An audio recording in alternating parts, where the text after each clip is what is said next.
ஆவணங்களை சரிபார்க்க வேண்டும்.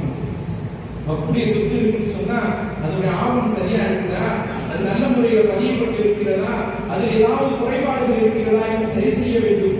இரண்டாவதாக அநியாயத்திற்கு எதிராக போராட வேண்டும். இது அல்லாஹ்வினுடைய சொத்து, அல்லாஹ் தஆலாவுக்காக வக்ஃப் செய்யப்பட்ட சொத்து. இஸ்லாமியர்களை தவிர இதில் யாருக்கும் பங்கு இல்லை என்பதை நாம் உணர்ந்து நாம் நல்ல முறையில் இதற்காக எதிர்த்து போராடணும். அநியாயக்காரர்கள் எங்கிருந்தாலும் அவர்கள் எதிர்த்து போராட வேண்டும்.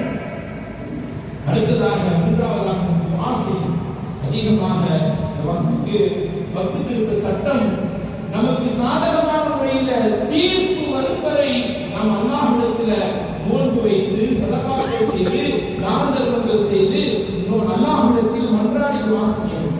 அன்பானவர்களே, ஒரு விஷயம் விளக்கணும். எங்கெங்கேயோ கை வச்சுட்டு கடைசியில் அல்லாஹ்வுடைய மடியிலே கை வைக்கலாம் பார்க்குறாங்க. தமிழ்ல ஒரு வார்த்தை சொல்லுவாங்க, சிவன் சொத்து கொலநாசம். இறைவனுடைய சொத்துல கை வச்சா அவன் மட்டும் சாமான் குலமை செஞ்சிடும், அவனுடைய குலமே அழிஞ்சு போயிடும். வக்ஃபுடைய சொத்துங்கிறது யாருடைய சொத்து? அல்லாஹ்வுடைய சொத்து.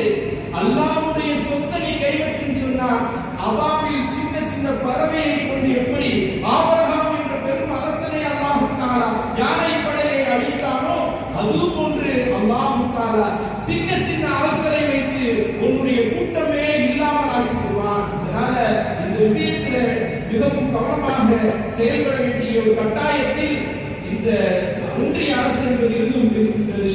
நாம் எல்லாம் நம்முடைய வக்ஃப் சட்ட திருத்தத்திற்காக போராடுவோம். அல்லாஹ் தஆலா நமக்கு சாதகமான தீர்ப்பு வழங்கும் வரை நாம் போராடிக் கொண்டே இருப்போம். அல்லாஹ் தஆலா நமக்கு வெற்றியை தருவானாக. வாஹு தஅவானா அல்ஹம்துலில்லாஹி ரப்பில் ஆலமீன். அஸ்ஸலாமு அலைக்கும் வரஹ்மத்துல்லாஹி